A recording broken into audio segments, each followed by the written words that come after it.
Well, voters have approved one of two ballot questions for the Duluth school referendum last night, providing millions to support academic and mental health programs for students. Our Northern News Now's Taryn Simmons spoke with Superintendent John Magus about the mixed result today and joins us in studio. Taryn. Dan, Laura, Duluthians voted two questions. Nearly 55% answered to one question, but majority said no to question two.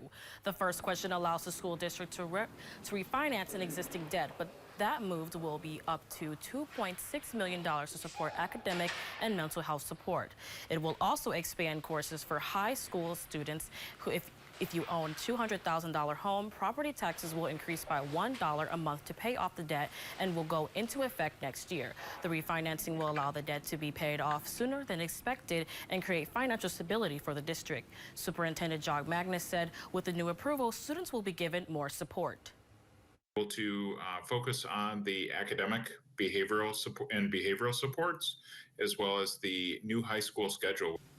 Question voters rejected would have authorized more than $5 million for learning technology and cybersecurity improvements. Because of the two failing questions, some technology used by students may not be replaced once they get older. But Magus said he was grateful that voters were able to consider the two questions.